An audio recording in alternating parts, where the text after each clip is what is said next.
काल दुपारच्या सुमारास पिंपळवंडी येथे लेंडेस्थळ वस्तीमध्ये एका 10 वर्षाच्या मुलीवर त्यांच्याच शेजारी राहणाऱ्या एका 25 वर्षाच्या नराधमाने अत्याचार करून त्या मुलीची गळा आवळून निर्घृण हत्या केली आणि या प्रकरणामुळे पिंपळवंडी गावामध्ये वातावरण चांगलेच तापले असून ग्रामस्थ आक्रमक झालेले आहेत।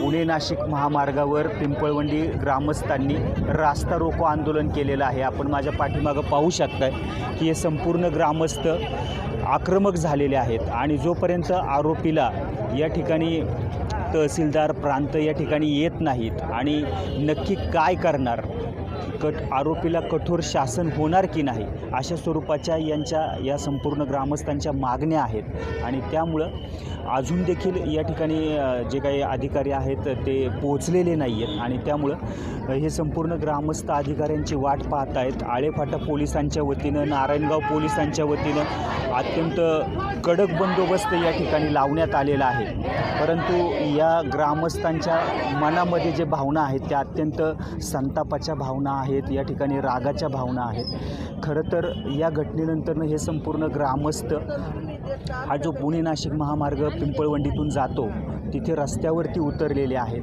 आणि रस्त्यावरती उतरून या आरोपीला फाशीची शिक्षा झाली पाहिजे अशा स्वरूपाची मागणी घेऊन हे ग्रामस्थ या ठिकाणी जर आमच्या मागण्या मान्य झाल्या नाही, आरोपीला शासन झालं नाही तर आम्ही हे रस्ता अडून धरू अशी मागणी या ठिकाणी करताना आपल्याला दिसून येत आहे।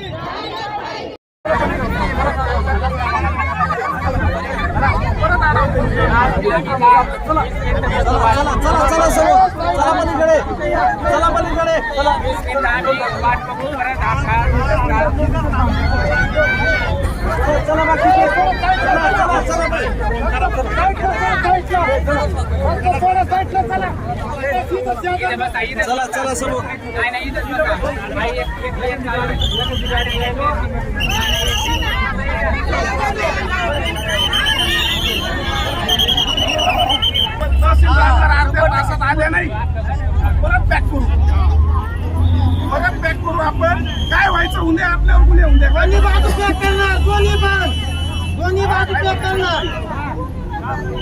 जीवला न्याय, जीवला न्याय, सजा, फाशीची झाली पाहिजे।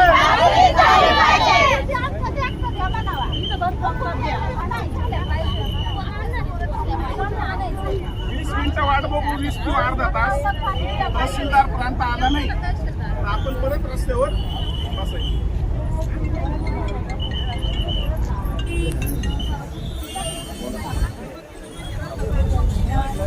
हॅलो, बोला ना।